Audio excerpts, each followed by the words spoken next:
Everyone wants to get rich. But in 2025, there isn't just one path. There are dozens. Some are clever. Some are shady. Some will land you in a mansion. And others in a prison cell. From scamming strangers on Instagram, to building the next billion-dollar invention in your garage, to cashing out on a memecoin you barely remember buying. This is every single way people are getting rich this year explained. Scammer. You wake up one morning and decide you're too clever to waste life working a regular job. Why spend 40 years in a cubicle when you could convince some guy in Ohio that you're a Nigerian prince in need of help moving millions? You start small. Fake concert tickets, a few shady eBay listings, maybe an investment opportunity that's really just your bank account. Then you scale up a pyramid scheme, a phony charity, maybe even a full Shopify store selling products that don't exist. Before long, you've perfected the art of taking cash from strangers without ever seeing their faces. Then one day, you strike gold, a fake luxury watch shop. You throw some stock photos on Instagram and start selling $10,000 Rolexes for $7,500. Orders pour in, your balance skyrockets, and you can't believe people are still buying the lie.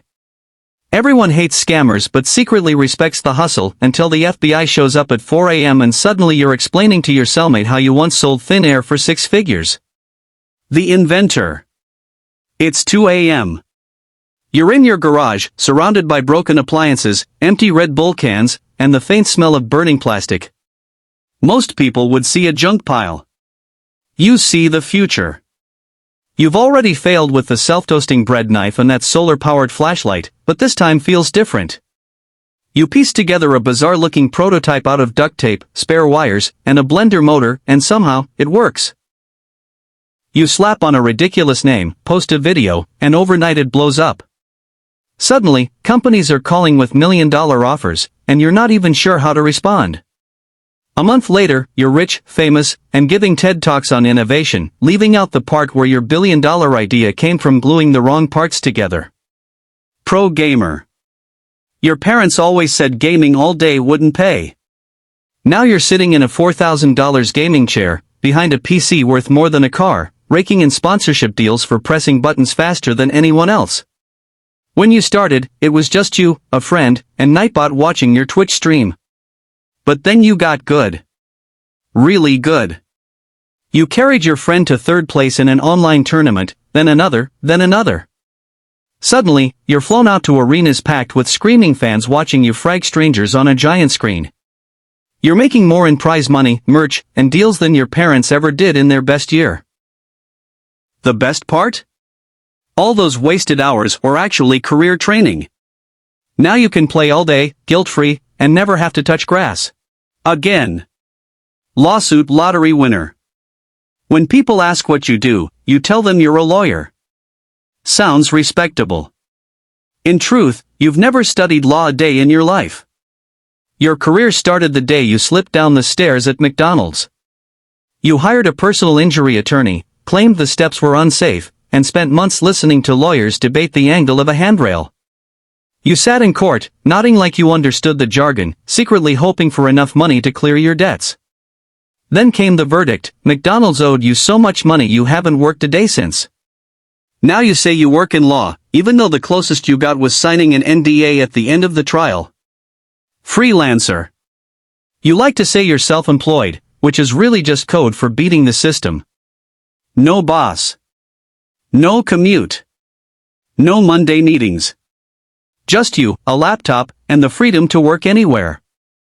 You started small, writing a blog post here, designing a logo there. Soon you were charging real money for work you could do in sweatpants. Now you wake up whenever you want, take 3-hour lunch breaks, and work from coffee shops, beaches, or bed. You choose your clients, set your rates, and don't need anyone's permission for time off. Sure, you're sometimes working at 2 a.m., but that's only because you spent all afternoon doing nothing, and you wouldn't have it any other way. Politician. You realized early on that money doesn't always have to be earned, it can be voted in. You started small, shaking hands, kissing babies, making promises you'd never deliver on. You ran for a local seat, won by a landslide, and now get paid to sit in meetings nodding at things you barely understand. The salary's decent, but the real wealth comes later. Campaign donations that somehow stick around. Consulting fees from your friends' companies. Property deals approved through shell companies owned by your family. Every speech is polished to sound inspiring but vague enough to mean nothing. You've mastered talking for 20 minutes without saying a thing, and that skill alone keeps you in office for decades. By retirement, you've gone from broke idealist to millionaire public servant. Half the population thinks you did it for them, and the other half can't prove otherwise. Drug dealer. You figure out early that supply and demand is faster when your product is addictive. At first, it's just small sales to friends. Then it's club bathrooms, convincing reluctant buyers. But word spreads, your friend's friend wants some now.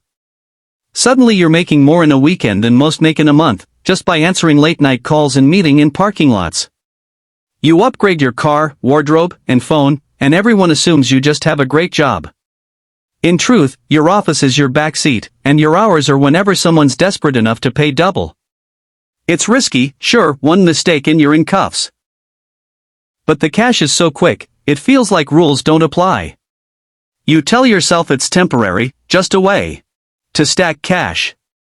Deep down, you know you'll never see a 9-to-5 paycheck the same way again. Investor.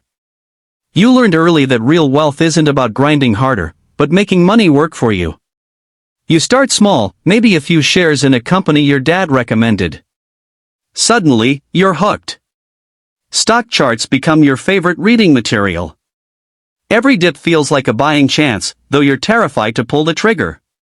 Every green day makes you feel like a genius.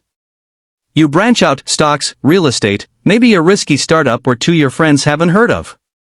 Some bets tank, others explode, but the wins cover the losses easily. Your goal, earn more in passive income than you ever did clocking in.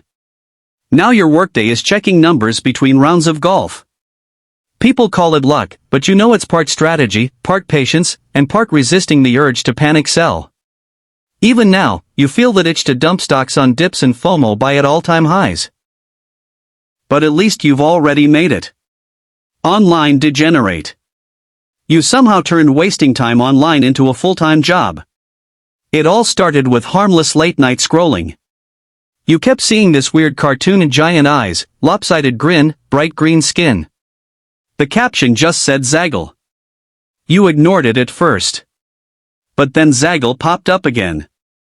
And again. Every video, Zaggle dancing, Zaggle in a limbo, Zaggle holding stacks of cash. It was everywhere, and hilarious. Finally, you click the link in a bio and realize it's a memecoin. You throw in $200, because that cash was just going into sports betting anyway.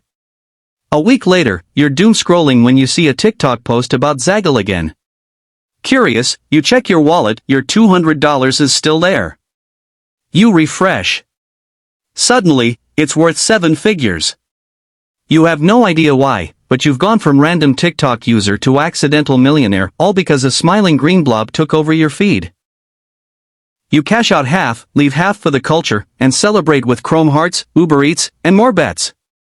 Course seller. You realize fast it's easier to make money teaching others how to get rich than actually doing it. You throw together a proven system made of buzzwords stolen from other creators, slap it into a PDF, and call yourself a mentor. You rent a Lamborghini, film yourself with a laptop by a pool, and tell people they can quit their 9-to-5 if they follow your steps.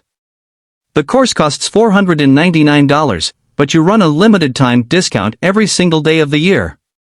Soon, strangers are wiring you thousands for advice they could have Googled for free. You're making more from selling dreams than you ever made chasing them. Deep down, you know most of your students will fail, but failure just makes them hungrier for your next course. Like, subscribe, better think.